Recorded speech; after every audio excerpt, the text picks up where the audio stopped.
บอกขอที่ท่านเขาว่าเขานำจำมาสาพี่น้องทานผู้เอกแต่หัวที่คือมีพระเจ้าพิมพิสารกษัตริย์กรุงราชจะคือเป็นผู้ทำจะเดิมคำตาลบยังคงเสือผู้ตายไปเป็นเปรตสมเด็จโลกเชษเพื่อนในที่เทศไว้ในห้องแห่งพระธรรมเป็นพระเจ้าพิมพิสารซุ้มที่ร้อยรองนำบ่ได้รับกุศลทานเอากุศลบันดาลกันลวงเมืองฟ้าถ้ากันเอาตนเข้าสวรรค์ท้องเทวโลกให้ทุกโศกบ่เดือดร้อนบ่เครื่องหอมโยสวรรค์ขณะการทำบุญอุทิศถึงมีมาแต่ครั้งนั้นจนกระทั่งปัจจุบันเป็นประวัติสำคัญในหมู่ห้องในเอาเยี่ยงวันนี้การทำบุญญาตินำครับทำบุญว่าญาตินำตามอวาทเพื่อว่าไว้ผลอะไรว่าตามกันไม่ไงการทำบุญว่าญาตินำในบุญน้อยธรรมดาคิดเบื้องดูคิดเบื้ององค์พระสัทธาชนะมารเท่านั้นท่อละนี้น้ำฟันแสงผลแสงดีเทพที่เคยญาตินำลงเถิดดอกไส้ดินม้วนไพมันตลอดสิบต้องแผ่พายบารมีเนื่องจากคุณความดีที่ญาติเทยังนำตามมาสู้มาขับประจองทำบ่ให้ตำเพราะฉะนั้นการทำบุญญาตินำกับทำบุญว่าญาตินำตามประวัติเพื่อนว่าใบผลได้ว่าตามกันไม่ไงเมื่อผู้ตายศีรษะหัวว่าญาติมิตรทำบุญหาเพื่อนมาไม่อย่างเนวทีเพื่อนมามีลูกขาเทวดาอากาศเทวดาพมมาเทวดาพร้อมแม่นางทอละนี้เจ้าข้าวสารไปให้ไม่เหศักษาไทยผู้ตาไก่เสียงโยนำข้าวสารจากโลกไตไปเมาเราองตัวถือบัญชีตนขอไปเติมเปล่าทางหาขั้นผู้ใดโมทนากระส่วนสมหมายใดเจตนาที่ตั้งไว้สองกระทงแต่ที่แลความชี้แจกเข้าน้ำมาโมตั้งปากทาโอ้ขอบคุณหลายๆขอบคุณแล้วว่าน้ำใจอีแม่หลายๆ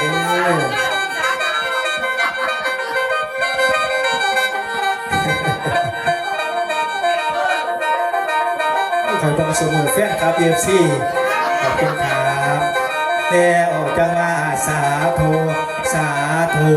สาธุเด้อขั้นผู้ตายตกทุกข์คอยพ้นจากทุกข์ซะเด้อขั้นผู้ตายถึงสุขคอยสุขยิ่งล้นพิโนทรงกเกษมสันก็เป็นอันดับรองผลส่วนผลบ่เสียทิมคำว่าสักขาไล่แปลว่าเรียนคนยิมก็คือพิมพ์แต้มแตงคำว่าสักขาไล่แปลว่ามังสว่างเกิดว่าผมหูแจ้งบอกมีแรงเรากลางศูนย์ขั้นอยากไปยุบผมอย่าลืมก่อความดีเด้อเสื้อผมหลดเด้อครับอยากสบายหายหอมยกสุนทรคาถามันตัวของหลานเสียนาทีเชื่อว่าคุณความดีเป็นของเลิศประเสริฐยิ่งขั้นจริงแจงจังแสดงจังนำพร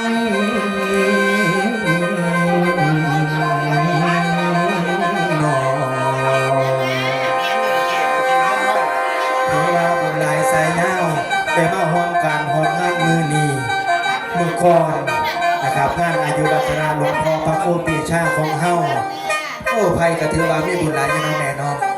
เพราะว่าตั้งแต่มาล่ำเลยมีโอกาสได้อัดเสียงเจ้าคณะอำเภอพระยืนดูแลของก้อยนะครับหลวงปู่ย่านนะครับหลวงปู่ย่านเสียงผมได้เปิดหลวงพ่อเปิดให้ฟังจังเทียบไปเนาะเดี๋ยวฟังไปก็อาจจะเปิดอยู่ว่าเป็นนางบุญนางคุณเมื่อนี้บุญเมื่อมีการทำบุญแล้วจะมีการท่านนะครับที่เรายังท่านชมในพี่น้องฟัง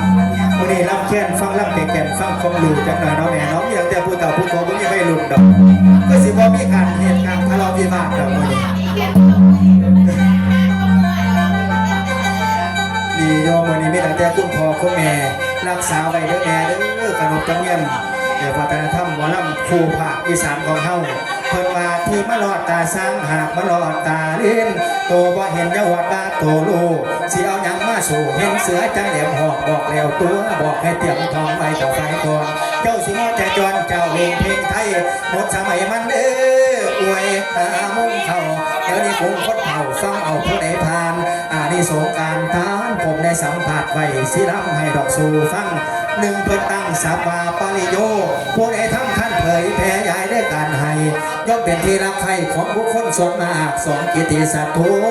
เกียรติคุณกสิพุ่งคนยอมจงหาสามวิสาโทสิเป็นผู้แก้วกล้าได้มูบริษัทเสียทรัพย์บุญละโหสิเป็นคนมะลงตาเอซาจิวาเราไพ่นา หาเมื่อสุขติไตแล้วกสิมาต้นคุณ สวรรค์ท่องเทวโลกให้ทุกสุขบ่เดือดร้อนบ่เครื่องหอนอยู่สวรรค์จังสีลาพ่อใหญ่แม่ใหญ่เพิ่นว่าจังไดเพิ่นว่าคันสิเที่ยวทางเบิกหาหงมาบังหัวเฮาเด้อคันสิเที่ยวทางไกลไทยตรงให้เตรียมใบคันสิเดินไปดาให้หาเอาบางทิ้งใหญ่ใส่น้ำใบสาแล้วจังคอยไปบางทิ้งใหญ่เพิ่นว่าไว้ก็ได้แก่ตัวเฮาแม่ว่าตาสงสารไงเงาเขาเดิมให้พากันทำสางสินท่านไว้น้ำแน่ท่านก็ไปทางหน้ามันยังกวงกว่าแต่หลังมาอีแม่เอ่ยสิ่งที่เป็นหบข้างตดใบใหญ่เสียบางหัวเฮาเด้อท่านนั้นคือสับยังไทยตรงไอเตรียมพร้อมให้พากันทำสางถ้าเอาหน้าเอาน้ำใส่แม่นตายไปกับว่ายานขันมีน้ำได้โยกินพอใหญ่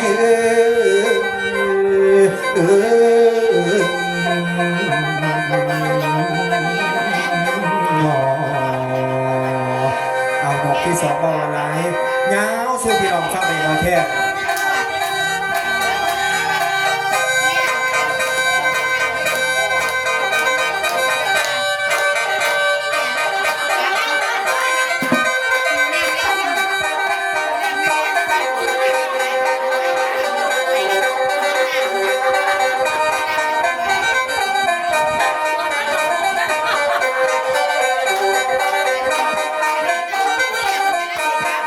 ก่อนที่แม่ก่อนให้อันนี้แม่มาเลยเอาน้ำก่อนแบบไม่มาเลยเอาน้ำก่อนแบบไม่ตกสมัยสุดแม่รำเสียงไทยเดียวพี่ค่ายเป็นยกให้เทพี่ค่ายเป็นยกให้เทบอกว่าไทยหรือแม่หรือเจกับมวลเฮอาดินมวลเฮอาดินกินเดินเอามาแล้วเส้นลำเดินเด็กชิงตาชิงเป็นสาวเพียงขาวผมยาวสลายเพียงขาวผมยาวสลายโอ้ไม่ใช่เสียไล่สุขคนเลยไม่ได้เสียไล่เพียงขาวผมยาวสลายสวยบัดใจชายไล่ไม่ออกพี่นี้ไม่กล้าจะบอกพี่นี้ไม่กล้าจะบอกกลัวโดนหลอกหลอกหักดังโป๊ะโป๊ะดังโป๊ะดังโป๊ะดังโป๊ะโป๊ะดังโป๊ะดังโป๊ะดังโป๊ะ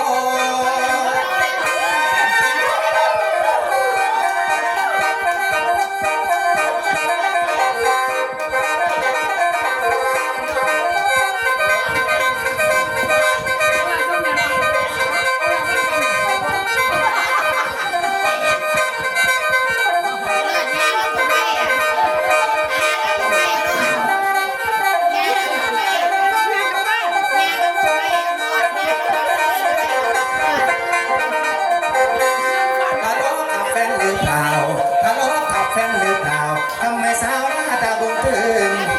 ทะเลาะกับแฟนว่าน้องฝนอยู่ดีเนาะทะเลาะกับแฟนหรือเปล่าทำไมสาวหน้าตาบุญถึงขอโทษทำตาถึง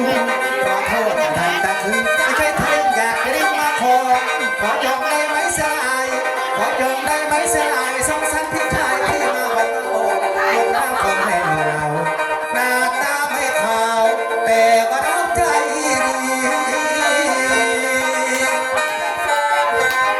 จงสันพี่ผู้ตาดำน้ำน้ำวนน้ำแมวฮักจะวองแต่อาจจะบุญไอ้พ่อพี่น้องแต่พี่แตกต่างตรงไหนพ่อแยกกันฉันกับคุณแม่นเอากันได้ไปบ่หน้าท่านไปเป็นไผ่ท่านขวัญแก่คำเป็นไผ่อย่างยาวหายตัวหายหลับน้องคำไอ้น้องเป็นครูนัดเฮียงไอ้น้องเป็นครูนัดเฮียงพี่นั่นเดินเสียวเสียงล้ำความนางแหลมเศร้าสนไม่เก่าเศร้าถึงยิ้มฟงสดไม่เก่าเศร้าถึงยิ้มฟงน้ำลงหากตะวันยิ้มฟงทางใจยังว่างโลรักจับปองมองพบหาผู้ว่าเป็นคู่ไปมีสู่มีแฟนมาเกี่ยวขอรักเดียวเริ่มแน่นแต่น้องพบใจบันชื่อโตฉันคงให้หมดหัวใจฉันคงให้หมดหัวใจแม้มีใครบอกรักกับพี่สงสารแต่หน้าคนดีสงสารแต่หน้าคนดีเมียพี่นี้เมียพี่ต้องมาไม่มาก็คือไม่มีไม่มาก็คือไม่มีเชื่อไหมก็ดีมันใช่ผู้เล่นขอรักกับใครไม่เป็นขอรักกับใครไม่เป็นเพิ่งจะเห็นรักคนคนเดียวเดี๋ยวมองเห็นเธอตาเห็นเธอเดินผ่านในงานแสดงดวงรักเธออย่างเป็นแรงดวงรัก เธออย่างเต็มแรงใจแสดงสวยซึ้งถึงใจอย่าไปกับพี่แม่น้องอย่าไปกับพี่แม่น้องเพราะเราลองรักคงจะตายทั่วฟ้าและดินสลายตัวพี่ชายจะรักคุณคนเดียวเที่ยวไม่บ้านฉันมันชองมีผู้จองได้แม่แล้วแต่บ่เราหน้าผู้ดีในโลกนี้พี่หนึ่งคือคุณขบวนชายหลายจางมาพันคอก็เราเอาพระใดขาดอกเลือบอกไก่แน่คำสัญญาน้องเห็นหน้าแท้เอาได้สู่แนวเงินคำแก้วไก่บ่มีหลายมีนั่นลืมถ้าจิตใจใส่สื่อตรงทุกที่เป็นสามีเรื่องนั้นขับเจ้ารับต้องเอาได้พุทธาสัจจะแล้วจะไปแค่ไรมาเร็วแม่นว่าเป็นไม่มาแม่นว่าเป็นเห็นคนอื่นเขาว่าฉันไว้ใจหักผู้ใดก็บอกคือหักน้องในแต่ยืนมองแต่รอยยิ้ม